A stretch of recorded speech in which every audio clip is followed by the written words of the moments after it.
注意看，这个男人正在做美梦，一头母蜘蛛爬进了他的裤裆。突然，蜘蛛对着他的大腿。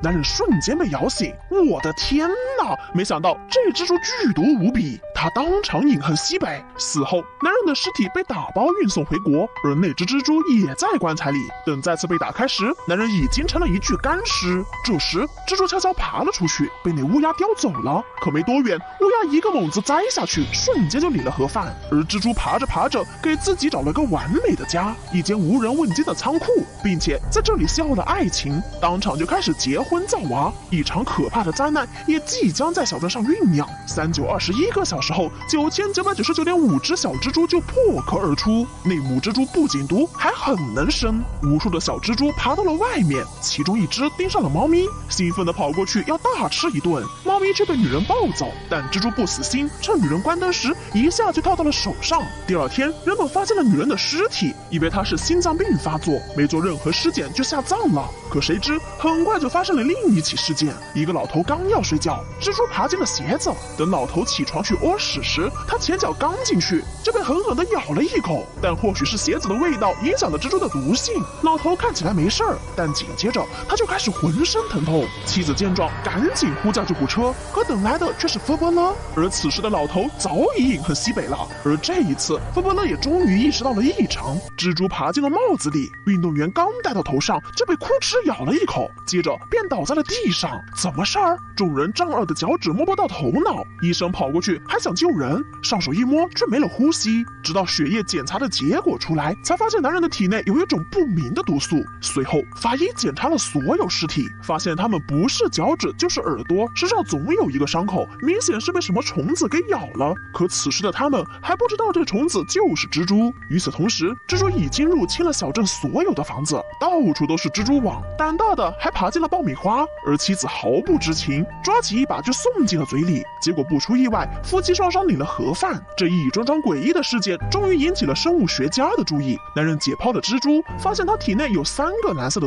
毒囊，并且只占了1毫克。那小白鼠就当场饮恨西北。这一把子众人全都吓懵了，因为此时镇上的蜘蛛已经多达99999.66只。再这样下去，别说小镇了，整个米国都会毁灭。好在这些混血蜘蛛有个缺陷，没有生育功能，只需要找到最初的那只母蜘蛛并进行销毁，就可以阻止蜘蛛继续繁衍。于是，一场灭蛛行动就此展开。男人找到了蜘蛛的老巢，医生家的仓库，只见这里布满了蛛网，到处都裹着老鼠的尸体。男人独自过来，本想提前打击罪犯，可下一秒，一头巨大的母猪袭来。这可真是唐僧入了盘丝洞，吃的你连渣都不剩。另一边，医生的家里也被密密麻麻的蜘蛛入侵了，几人躲进了浴室，蜘蛛却从门缝里钻了进来。幸好家人及时从窗口逃了出去，可医生却不小心从2楼摔进了地下室。抬眼看时，居然看见了一个巨大的卵巢和一只比拳头还大的蜘蛛，吓得他急忙拿上粪铲防身。可蜘蛛竟偷偷爬上了铲子，幸好男人连猪带铲扔上了电箱，蜘蛛当场就成了烧烤。接着他找到一只打火机和一些酒精，把酒精泼上卵巢，试图把它烧掉。突然，一头巨大的母猪出现，吓得他魂都快没了。危急关头，男人用灭火器一通乱烧，把蜘蛛点燃了。就在他松了一口气时，卵巢里的幼猪开始破壳，母猪居然也没死透。眼见他又要扑来，男人摸到气钉，哭哧一钉钉出，把母猪钉到了卵巢上。就这样一箭双雕，母猪和卵巢一起被烧成了灰烬。之后的几天，人们用百草枯灭光了小镇所有的蜘蛛，一场蜘蛛危机终于得到了解决。话说回来，大家都害怕蜘蛛吗？你最怕什么动物呢？男孩狠狠抓着小刀，下一秒居然朝着肚皮使劲地划开，那鲜血滴进海里，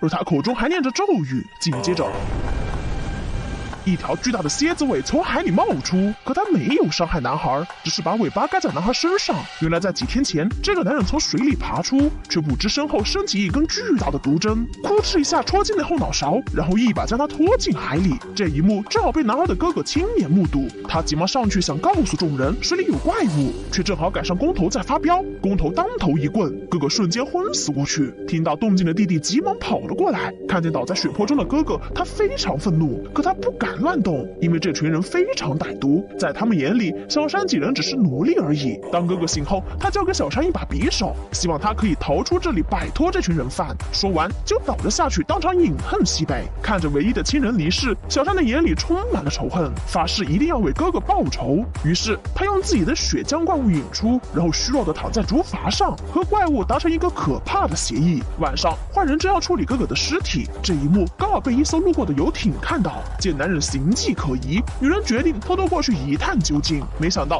刚进去就被发现了，工头把他逼到墙角，想干些坏事儿。旁边那小弟也没闲着，朝小山靠了过去，但小山可不惯他的脾气，直接哭哧就是一个大炮子。小弟被激怒，一把给他扔了出去，却没想到起身后的小山一声怒吼，直接招来更大的危机。那地板啪啪破开，好像有什么东西要钻出来。慌乱中，寸头一脚踩空掉了下去。众人定睛一看，我的天哪！一只强大的怪物咬住寸头，他两眼睁大，口吐鲜血。等同伴把他拉起来时，我的天哪！他整个下半身都不见了。吓得同伴手一滑，男人彻底掉了下去。众人围过来查看，怪物已经消失了。可不等几人松口气，众人慌忙闪避，只见那带毒的蝎尾伸出，朝着男人而去。他躲着蝎尾的攻击，却没注意身后小美偷偷将滚轮转了位置。就在这时，蝎尾展开尾翼，一口强酸正中男人面门。后退时，他正好撞到滚轮的尖刺上，当场饮恨西北。为了对付怪兽，老板娘捡起一旁的斧头，可她刚拿到斧头，突然女人惊恐地看到了什么。这个男人正在屙屎，突然茅房开始剧烈摇晃，他以为是谁在恶作剧，提起裤子就出去查看，环顾四周却什么也没看到。于是他重新回到茅房继续屙。很快，那甜美的香味引出海底的一只怪物，向他缓缓靠近。当男人还沉浸在舒畅的感觉中时，那尾巴急冲而上。另一边，男孩和人贩子起了冲突。就在他要被打死时，老板娘发现不对，拉开衣服一看，我去，她居然是个女孩！小山当场变小美。由于这群人只卖男孩不卖女孩，因此老板娘决定放过他。可寸头却不肯罢休，还冲小美嘟嘴巴，这瞬间激怒小美。随着她一声怒吼，整个水屋开始剧烈颤抖，那地板啪啪破开，好像有什么东西要钻出来。慌乱中，寸头一脚踩空掉了下去。众人定睛一看，我的天哪！一只强大的怪物咬住寸头，他两眼睁大，口吐鲜血。等同伴把他拉起来时，我的天哪！他整个下半身都不见了。吓得同伴手一滑，男人彻底掉了下去。众人围过来查看，怪物已经消失了。可不等几人松口气，众人慌忙闪避，只见那带毒的蝎尾伸出，朝着男人而去。他躲着蝎尾的攻击，却没注意身后小美偷偷将滚轮转了位置。就在这时，蝎尾展开尾翼，一口强酸正中男人面门。后退时，他正好撞到滚轮的尖刺上，当场饮恨西北。为了对付怪兽，老板娘捡起一旁的斧头，可她刚拿到斧头，突然女人惊恐地看到了什么。我的天哪！一只10米长的蝎子就爬了上来，不仅外壳坚硬，还有2只巨大的钳子。可面对如此恐怖的巨兽，男人竟丝毫不慌，脱掉那9块9包邮的衣服，解开那乌黑的秀发，抡起斧头就要跟蝎子决一死战。只见他怒吼一声，直接就冲了上去，锋利的巨斧呼哧一下就砍进了怪物的天灵盖。可与此同时，他也被2个大钳子钳住，摁在地上疯狂摩擦。接着，怪物挥动尾刺，直接插进脑门，当场送男人去了西北。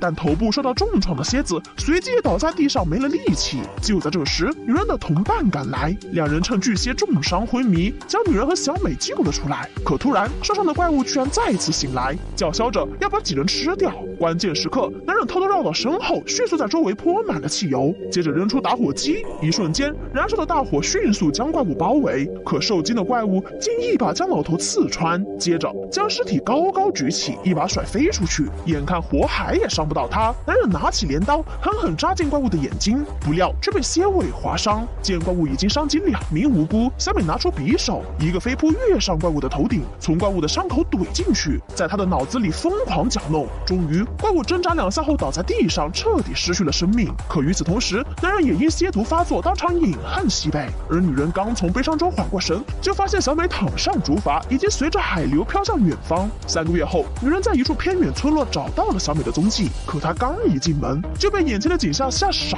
了。只见小美掀开衣服，那肚子里居然满是蝎子幼崽。原来小美的哥哥被人贩子杀害，于是她请求巨蟹帮她复仇，而代价就是替巨蟹孕育后代。男人第一次跟女人回家，就听到女人在浴室惨叫，法克赶紧来到浴室，发现女人在召唤。法克缓缓靠近女人，就在女人期待着法克下一步动作时，一把小刀捅进了她的肚子。还没等女人反应过来，法克又连捅数刀。等看着女人彻底没气后，法克淡定地洗净身上的赃物，原来在帅气的外表下竟是个没有感情的变态杀人狂。接着法克拿出手机叫来网约车，说出了一个偏僻的地址，可行驶路上司机的话实在太多，这让法克又动了杀心。到达地方后，法克没有浪费时间，直接搂住司机的人头，将他残忍做掉。法克来到驾驶室，摇身一变网约车司机，很快他迎来第一波生意。3个美女一上车便对法克动手动脚，在美女热情邀请下，男人不情不愿地和美女们回家通宵聊人生。法克万万没想到，第一次当网约车司机就遇到如此热情的客人，本想带着性子和美女们聊聊人生，哪知美女们竟想和他鸳鸯浴。法克一个不乐意，抓住2人的头，咔嚓2下就送2人归西了。毒瘤喝的不省人事，没有骚扰他的黑妹一命。紧接着法克遇到了让他眼前一亮的大美，只是还没等他高兴多久，大美身后还跟着个男友。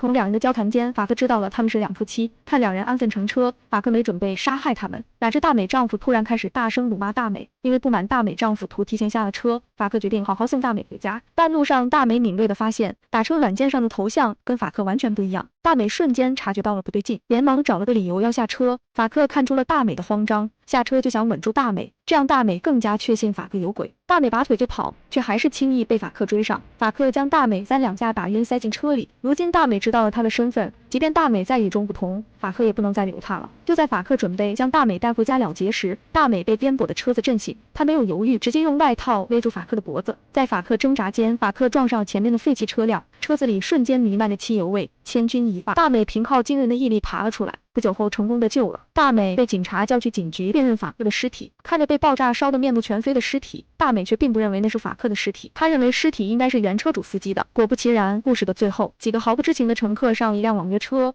而司机正是法克。一支弓箭突然射穿女人的脖子，姐弟2人却只能眼睁睁看着。父亲拿起斧头就要给妻子报仇，不料最后却被土匪乱刀砍死。趁此情景，弟弟立刻冲出去搬救兵，不料下一秒，匪老大就一支弓箭把他射倒。看着一家人接连在眼前死去，女孩伤心欲绝，等待着土匪解决自己。她上前就开始检查女孩的牙齿和头发，看着这完美无瑕的脸蛋，匪老大一个大胆的想法油然而生，他想把女孩抓走当自己的女儿。来到这里后，女孩发现还有一个小妹妹被困在了这里。次日天还没亮，妹妹就拿着刀子来到了女孩身边。女孩本以为她是要解决自己，可没想到女孩却割断了她的绳子。直到这时，女孩才知道她也是土匪抢来的。可不料就在这时，女孩却踩到了地上的树枝。土匪们听到动静，立刻对姐妹2人展开追逐。为了活下去，他们只好顺着太阳的方向缓缓前行。可不料没多久，光头土匪就发现了他们，姐妹2人立刻藏了起来，然后丢出了一块破布吸引光头，接着悄悄走到他身后一棒子抡过去。可不料却被光头一个闪身轻松躲过。随后光头一把就将女孩按倒在地，妹妹拿起杀猪刀就想从后面偷袭，但最后还是被光头发现了。趁此情景，姐姐拿起石头就把光头送去西北。看着光头安静地倒在地上，姐妹2人不敢在这里过多停留，因为他们知道土匪们的追杀并没有结束。姐妹俩使出全身力气拼命逃跑，土匪们则在后面穷追不舍。没多久，姐妹俩就被吓得不敢跑了，因为他们的身后是一个万丈悬崖。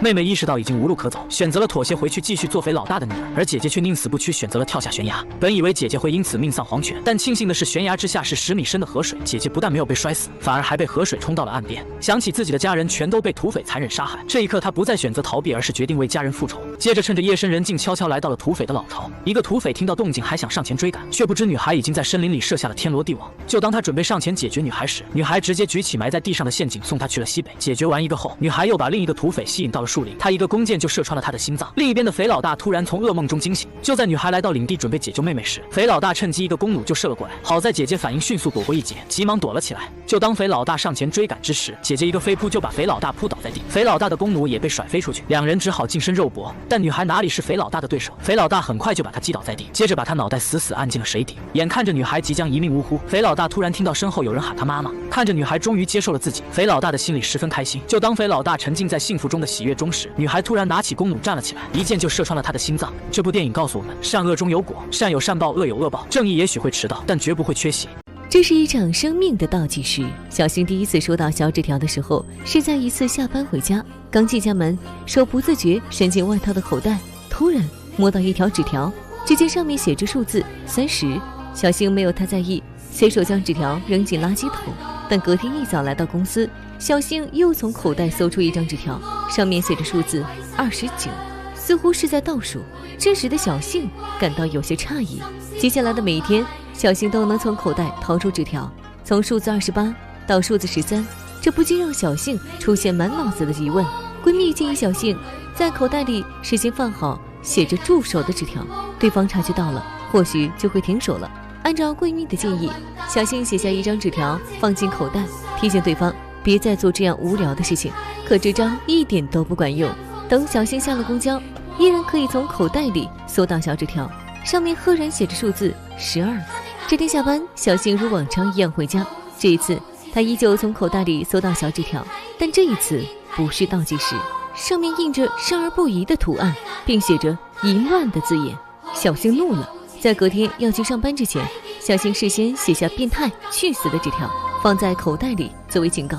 不出意料，丝毫不管用，小幸再一次从口袋里拿出了写着数字11的纸条，她气得浑身发抖，站在原地久久没有动弹。当天下班回家，小幸一如既往打开信箱，却发现里面没有信件，只有一张小纸条，而上面的内容则令小幸浑身发抖。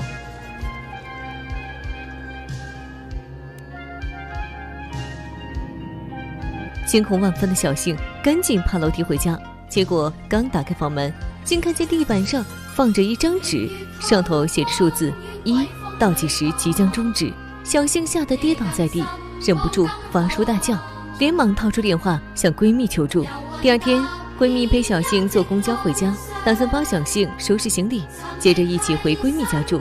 小幸下意识想打开信箱，闺蜜知道小幸过于害怕，便主动去帮忙开信箱。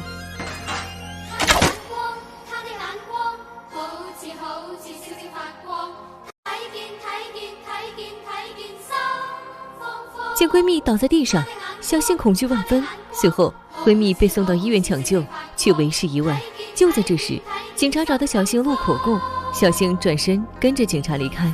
诡异的是，她的脸上却露出心满意足的笑容，那暗示着倒计时时的小纸条原本是降临在小幸身上的噩梦，可最坏的结局最终却发生在闺蜜身上，这是所有观众都没有料到的。这就是降临于自身的噩梦与结局的差异。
天晚上，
中的差距中来访的黑暗。这是一个诡异的村庄，村子里不允许有红色的东西出现，哪怕只是一朵小花，也要立马摘掉埋进土里掩藏踪迹，否则就会有恐怖的事情发生。因为这个村子遭受过诅咒，传说在村子周围的森林里住着一群吃人的怪物，红色是怪物的禁忌色，黄色则是怪物的安全色。怪物和村子约定，只要村民们不接近森林，村子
女人只是喜欢穿上黑色丝袜以及蕾丝超短裙，来到医院洗个牙。牙医突然死死勒住了女人的脖子，将她绑在了手术台上。丧彪拿出扩大器，固定住了妻子的嘴巴，随手拿起一个钳子，将妻子的牙齿一颗颗拔了下来。妻子不停地哀嚎着，丧彪却恍若未然，冷漠地将妻子的牙齿全都拔了下来，最后连她的舌头都没有放过。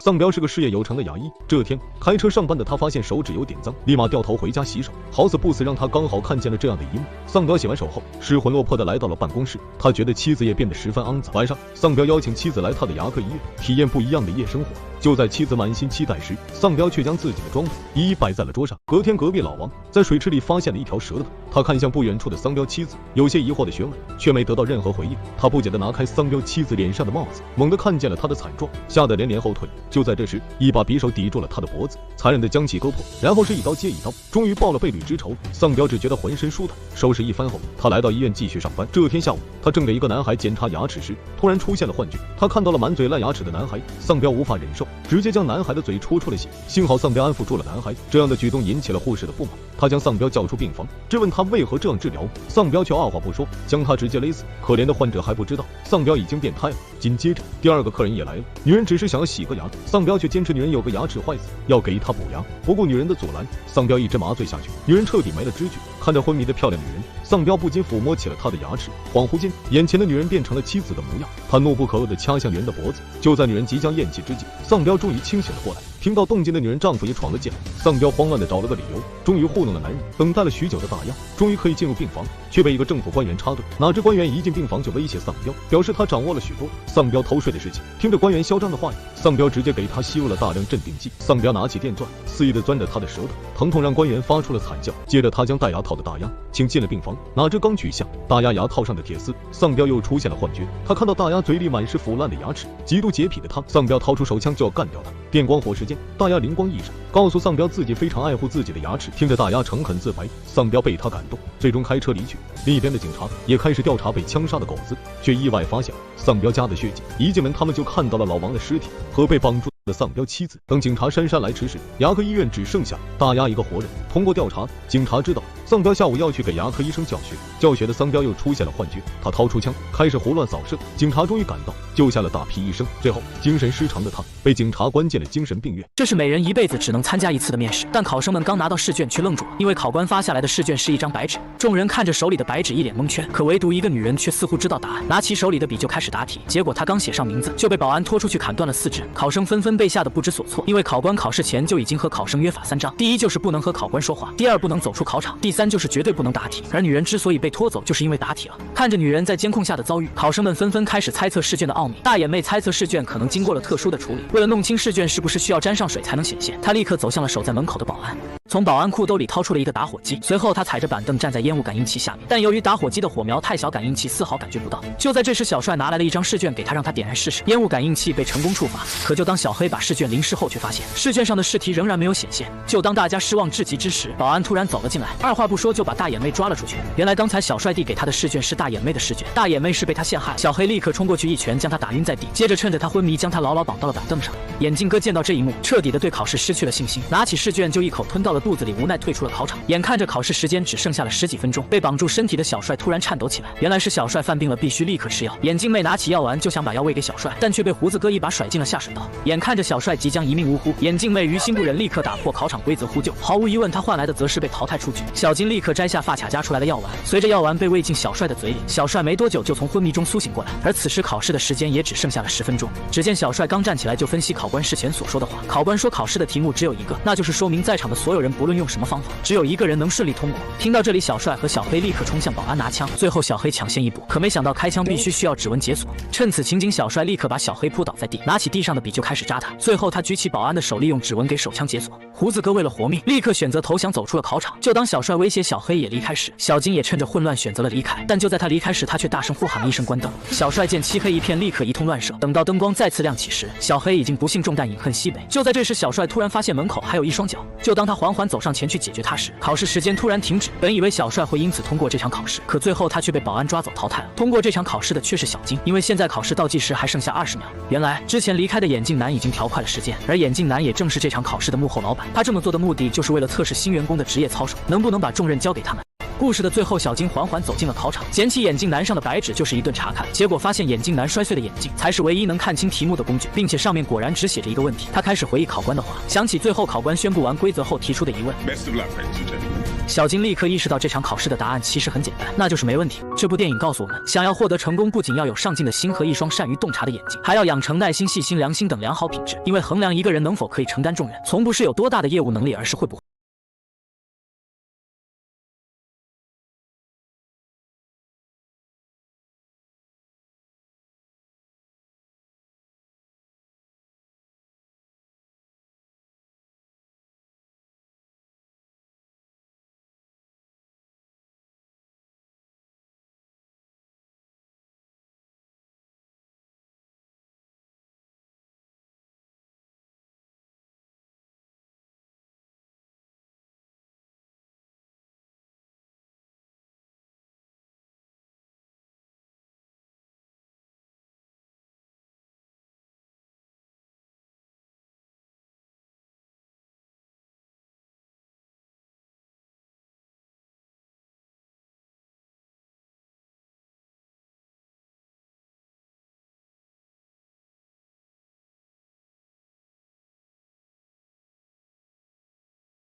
只能向凯奇警官求助。凯奇得知后，心里非常的愤怒，决定为母女俩惩治这群人渣。人渣一见到警察，他就嚣张地掏出了随身携带的小刀。警察见状，立即掏出了手枪。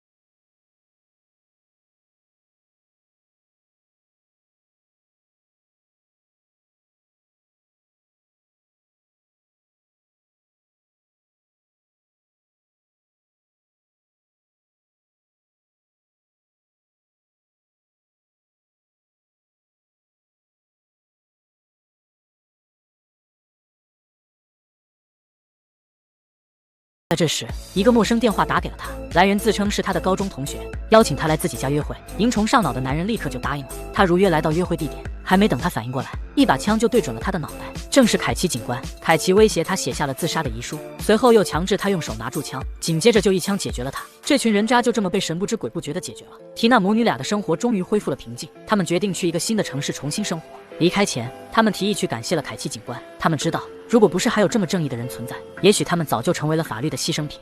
女人独自在家里洗澡，浴室外却站着个陌生男人。可她因为双目失明，完全没意识到自己被一览无余。哪怕对方恶趣味地将浴巾推过来，她也只是隐隐感觉到哪里不对。不过她此时仍旧没有反应过来，而是习惯性走进厨房。殊不知男友已经被人杀害。她就这样开始准备猫粮，直到地上的血液逐渐蔓延，才终于脚下一滑倒在地上。血液的粘稠让她有些恐惧。她顺着鞋子一路向上，先是摸到男友的脸颊，然后又摸到地上的刀子，才终于意识到危险。萨拉这时害怕极了，她拼了命地想要逃离现场，可没跑出几步就被男人一把抓住。她吓得赶忙奋力挣脱，惊恐地询问是谁在那里，但对方却一言不发，故意弄出各种各样的噪音，戏弄着双目失明的萨拉。随着一声巨响，他被吓得赶紧跑到卧室锁上房门，然后利用语音功能对电脑下达命令。就在这时，男人已经闯入，他先是将萨拉制住，然后拿着小刀逼近他的脖子，吓得萨拉呼吸骤停。这种紧张的情绪让他忍不住想起过去，原来他曾是一名战地记者，可因为一场意外被炸得双目失明。当他从回忆中醒来，才发现自己已经被绑到床上，而男人还想要对他动手动脚。起初他还能勉强忍受，但却架不住对方得寸进尺。萨拉不得不忍气吞声，请求对方把自己解开。看着他楚楚可怜的模样，男人打算给他一点甜头，然后逼问他藏匿地点在哪。原来男友与他们合伙偷东西，却最终背叛了他们。萨拉听完表示一概不知，可对方似乎并不相信，还将刀子对准了他的耳朵。就在萨拉快要承受不住时，一个电话救了他的性命。趁着男人向老大汇报情况，身体冰冷的他赶忙穿上衣服，然后将掉落的相机藏到身后。幸运的是，男人似乎在老大那里受了气，趁着他一时不注意，萨拉一下将其打倒，赶忙跑出了房门。他慌不择路地跑进楼梯间，扶着把手一路向下，最终来到了管道层。这里的地形狭窄，对他很是不利，连续的碰撞让他忍不住想起过去。他只好大声呼唤着安保的名字，希望对方能够赶紧报警。可因为过于担心萨拉安危，他忍不住拿起一根管子，就想要充当救人英雄。不幸的是，两人的呼喊暴露了位置，安保最终被闻声赶来的男人抹了脖子。萨拉吓得赶紧跑向另一边，却正好逃出了大楼。于是他赶忙在街上请求帮助。一名自称为检察官的光头及时出现，不仅贴心地为他披上外套，还一路将其送回了大楼。当听到电梯的声音时，他才发现自己上当了。盲人女孩本以为自己得救了，却不料光头竟是劫匪的老大。当被带回房间时，他明白下次逃跑的机会微乎其微。不过庆幸的是，光头对小弟很是不满，也许他可以从中挑拨离间。可他还没找到机会开口，光头就开始不耐烦起来。于是他决定让小弟吓唬吓萨拉。但当他被扔到墙边时，光头忽然注意到墙上的照片，于是他叫小弟取下相框，用刀子划开了相框的背面。果不其然，里面藏着20-30万的美金。一旁的小弟忍不住笑出了声，他想不到收获居然这么容易。随后两人就这样离开房间，不知为何特意留下萨拉一命。而萨拉也赶忙锁上房门，全然没注意到藏起来的光头。接着他回到浴室拿起钻石项链，再返回厨房陪在男友尸体旁边。就这样，他从黄昏待到了深夜。等到终于决定冲出房门时，两人却再次出现。随后光头拽下他脖子上的项链，质问他其他钻石在哪里。听萨拉说自己不知道，光头便看向了猫咪，他威胁萨拉如果不说实话，就把猫咪扔到楼下。听着猫咪的尖叫，萨拉恳求光头不要这么做，但可惜的是，光头竟真的扔了下去。他想要找光头拼命，可反而被对方制住。就在这时，小弟也看不下去了，他和光头争吵起来，直到脖子上架了把刀，他才最终服软。随后光头再次找到萨拉，威胁他不交出钻石就将他扔下去。萨拉别无办法，只好说男友有个保险柜。就这样，小弟和光头轮番开锁，萨拉也终于有了离间的机会，并且向他承诺只要帮了自己，就告诉他钻石的位置。小弟因此有些心动。就在这时，保险柜终于打开，可出人意料的是，里面只有一张扑克牌。光头因此很是愤怒，他知道必须给萨拉点惩罚才行。盲人女孩被牢牢绑住，又被毛巾捂住口鼻。接着光头毫不留情地倒上水，对萨拉用起了水刑。哪怕他拼命地挣扎，可却始终毫无作用。随后只是给了他一丝喘息的机会，光头就再次戏弄起来。恰在这时，门外响起姐姐的声音。原来今天是圣诞节，他们早已约定好一起度过。但是现在这样一副局面，萨拉只好恳求光头放过姐姐。也许是害怕引起警方注意，光头最终同意下来。不过他还是威胁萨拉，如果敢有多余举动，就将其通通杀掉。等萨拉打开门，她只好说正和男友吵架，不想过这个节日了。可是此时已经快到午夜，姐姐并不想就此离去，还想和她的男友理论一番。就在这时，姐姐的羊水突然破了，她不得不被丈夫扶着赶去医院。虽然很是担忧姐姐的情况，但萨拉还是松了一口气。接着光头将她拉到客厅，又让小弟给自己倒杯酒。他再次质问起钻石位置。当听到萨拉说出阳台时，更是将其一把拉走，似乎打算把钻石独吞。却不知就在被萨拉戏耍时，小弟在倒酒的过程中意外发现冰块里藏着的钻石，于是他赶紧将冰块融化，假装自己什么也没有发现。可惜的是，光头恰巧看到他的举动，因此小弟悄悄拿出刀子，打算趁机接近先发制人。但光头显然有所防备，他还没用出刀子，就被光头一枪命中。接着光头翻出钻石，眼里抑制不住的贪婪。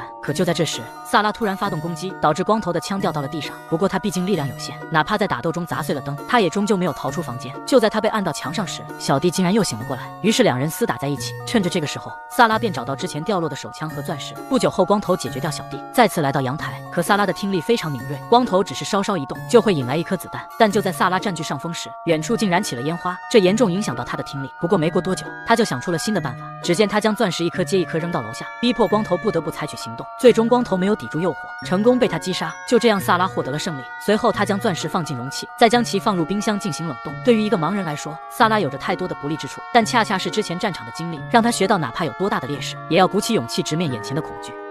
女人洗完澡打开浴室门，一个陌生的男人就站在对面，可他却像看不见似的，伸手去够扶把上的浴巾，裹好后就走出了浴室。看这情形，男人也明白了，这个女人是个瞎子，但不能排除她是装的，于是跟在女人身后偷偷观察。萨拉抱着猫咪悠闲地走到厨房，经过躺在血泊之中的丈夫，她一无所知，还是像往常一样打开冰箱门，拿出速冻水饺，又来到储物柜旁边。丈夫的血迹很快扩散开来，差一点就流到萨拉的脚旁。放下东西后，再次返回储物柜，这次她恰好踩进血流里，一下就滑跪在地。怎么会有水？她十分疑惑地用手摸着，这粘稠的感觉让她越发害怕。接着她就摸到一条人腿，再顺着往上摸到一个完整的身体，躺着的是个人。她开始紧张，在触摸到男人的脸庞后，她叫出声来，这是她最熟悉的一张脸庞。她怀着悲痛的心情继续摸索，发现了丈夫胯下的刀子，这说明丈夫的死不是意外。来不及哭泣，她急忙起身冲出厨房，却迎面撞上一个陌生人。她害怕地叫出声来，逃向客厅，不知所措地颤抖着。萨拉惊恐的模样逗笑了阿大，他不停地将展柜上的杯子丢向萨拉，用弄出的声响吓唬萨拉。对方越惊慌失措，阿大就越兴奋。随后他又狠狠地把书砸在地上，吓得萨拉一股脑冲向卧室，快速关上门将阿大锁在外面，又熟练地关上另一扇门，在床单上摸索出一台电脑，启动语音唤醒模式，不顾阿大的叫唤，冷静地打开邮箱准备报警。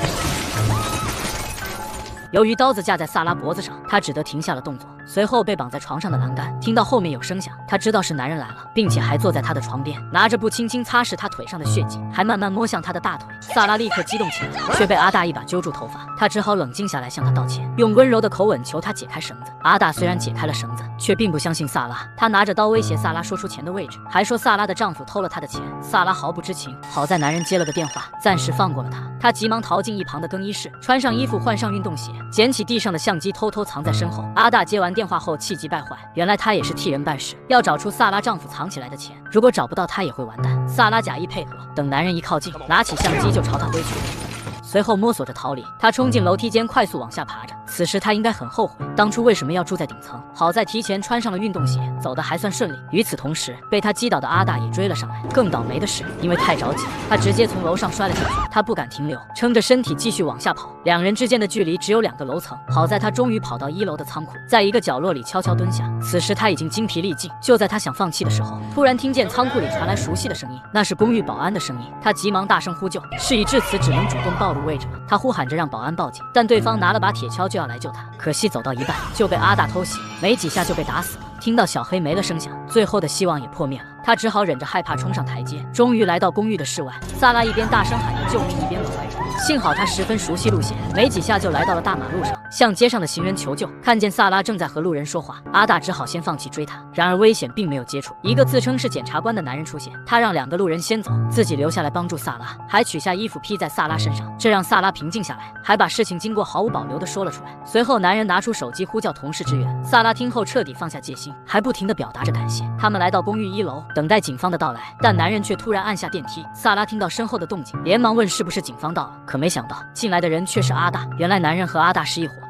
他们将萨拉绑进电梯，迅速回到顶楼的家里。刚一进门，阿大和秃头就发生了争吵，秃头指责他把事情都搞砸了，唯一知道钱藏在哪的人死了，剩下一个无辜的女人。阿大听完后也不敢反驳，只能默默离开去处理伤口。其实秃头都是说给萨拉听的，他告诉萨拉，现在唯一对他真诚的人就剩自己了，还假惺惺的用布盖住萨拉丈夫的尸体。做这些的目的只有一个，他要知道钻石的下落。但萨拉始终不肯开口，秃头耐心耗尽，就把萨拉交给了阿大。阿大一下就把萨拉从沙发拽到地下，摔了好几次之后，还想拿话砸他。就在这时，秃头好像发现了什么，一副普普通通的画，在奢华的家里显得格格不入。奇怪的地方往往暗藏玄机。他让阿大抬下画放在地上，然后用刀子划开画的背面，里面居然全都是钱。阿大立刻找来袋子，装走大把的钞票。他本来要解决掉萨拉，却被秃头阻止了。两人拿了钱后便转身离去，临走时还砸掉了他的手机。听到一声门响后，萨拉迅速起身将门锁上，他以为安全了，于是来到浴室拿回丈夫送她的项链，蹲在心爱的人的尸体旁哭泣，力气已经耗靠近，她很快就睡了过去。在醒来时，天已经黑了，她扶着柱子站了起来，似乎意识到什么。小情侣趴在窗边看邻居为爱鼓掌。琵琶看着这现场直播有些异动，她也想鼓一下掌，但男友有心无力，1分钟不到就只能老实睡觉。男友都已经睡成了死猪，对面的互动还没有结束，琵琶又想起对面男邻居的8块腹肌，顿时对男友那是万般嫌弃，还对男邻居产生了一些想法。现在的她还不知道这个念头将招来多大的麻烦。几天前，琵琶和男友刚搬进这间豪华公寓，而且还是以极低的价格租下的，唯一的条件就是落地窗前不允许挂窗帘。虽然觉得有些奇怪，但琵琶还是签了合同。搬进去的第1晚，他们就被对面楼的闪光灯晃了眼睛。原来不只是他们，对面大部分住户也没安窗帘，邻居们都是一男一女，而且好像都已经习惯了。尤其是琵琶家正对着的一对夫妻，大晚上的站在窗边就开始为爱鼓掌，那是真不把邻居当外人。琵琶和男友也不客气，就处在那光明正大的看。第2天，琵琶把这事儿告诉闺蜜，闺蜜却说她少见多怪，有的人就是有些特殊癖好，那对夫妻很有可能是有暴露癖，还开玩笑的说让琵琶买个望远镜来看。琵琶立刻义正言辞地表示我又不是变态，但是很快他就变态了。当天晚上，琵琶无意间看到对面的男邻居赤裸上身，站在窗边跟妻子道别，但没过多久就有别的女人上了楼，然后就是你们不想看的画面了。而且在女邻居出门的一段时间里，男人轮流与好几个女人私会。好家伙，这瓜可大了！琵琶为了吃到一手大瓜，真的去买了一个望远镜，有事没事就往对面看。男友发现她的行为后，不但没有制止，还当即表示让我康康。两人都很享受偷窥他人的乐趣，尤其是琵琶，而且她不再满足看帅哥美女互动，还想听他们在说什么。正好男友有一门张三手艺，那就是制作远程窃听器。琵琶便想让男友给邻居家安一个，男友表示自己倒是愿意，但装窃听器需要去人家家里，他心有余而力不足啊。可是就那么凑巧，邻居家要举办化妆舞会，反正戴着面具也认不出人。琵琶和男友决定乔装一番溜进去，两个人的计划出乎意料的顺利，成功在邻居家的隐蔽处装上了窃听器。情侣俩一回到家就迫不及待地偷听对面的动静，但这次对面没有在鼓掌，而是在吵架。原来纸包不住火，女邻居怀疑起了丈夫与别人有染，崩溃地质问他是不是真的。男邻居当然是打死不认，甚至还倒打一耙，说你要是不相信的话就离婚好了。女邻居一听就怂了，竟然乖乖道歉求和。琵琶听了愤愤不平，但男友却表示闲事莫管，而且他们窃听可是违法行为，捅出去的话两个人都得吃不了兜着走。这件事一直萦绕在琵琶心头，上班的时候也心不在焉。但女邻居竟然来了他们公司，琵琶心虚不已。好在女邻居只是来配眼镜的，而且两人竟然相谈甚欢，很快就成了朋友。要不要为了朋友的幸福暴露自己是个偷窥的变态呢？男友劝她守口如瓶，偷看别人就够缺德了，掺和人家的家务事不是闲的吗？谁料这一下适得其反，让琵琶觉得他们都是一丘之貉，决定要给渣男一点教训。琵琶利用传真机把真相告诉了女邻居，对方却只觉得是恶作剧。男友让琵琶适可而止，她却决定加大力度，指引邻居找到丈夫和别人用过的小雨伞。这下她不得不信了，失声痛哭起来。男友受不了了，宁拆十座庙不破一桩婚，你搞得人家离婚你满意了，但琵琶却觉得自己做的没问题。他们大吵一架，男友还把望远镜摔坏了，两人不欢而散。琵琶独自在客厅待了一晚上。第2一早，男友主动来求和，琵琶也见好就收，两人重归于好。琵琶还向男友保证自己再也不干偷窥的缺德事了。但就在两人紧紧相拥的时候，琵琶看见女邻居浑身是血，原来她无法接受丈夫的背叛，选择了一死了之。这下闹出人命了，琵琶傻了，男友怒了，立刻忘记自己也算个共犯，表示看看你干的好事，然后便怒气冲冲地收拾东西走人。你小子溜得够快啊！琵琶象征性的悲伤了几天，很快就觉得塞翁失马焉知非福。现在男邻居丧偶，他又分了手，他们不就能凑一对了吗？他心甘情愿当他鱼塘里的小鱼苗。琵琶再次拿起望远镜偷窥，就看见男邻居每日借酒浇愁，他顿时满心的疼爱。看到对方去楼下酒吧买醉，也忍不住跟了过去，然后找了个地方坐在近距离偷窥，但是很快就被发现了。男人倒没生气，反而二话不说坐在琵琶面前，提出自己想为他拍一些照片。琵琶当然知道不可能是单纯的拍照，但这正中他的下怀，马上就跟着男人回了家。琵琶的照片越拍越多，衣服却越拍越少，接下来的画面大家都不想看，我们就跳过好了。琵琶的心已经飞走了，但男友的心却正打算飞回来，他想要和琵琶复合。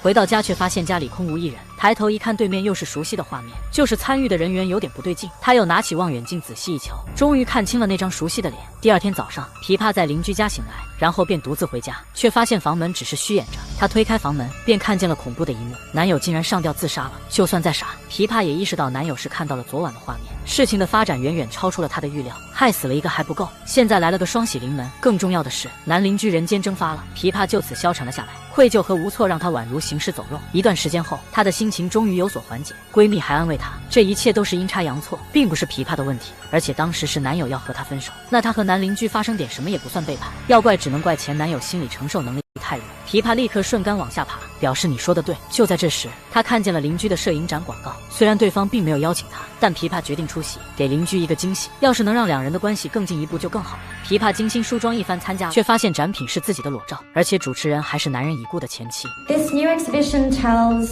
a modern fable.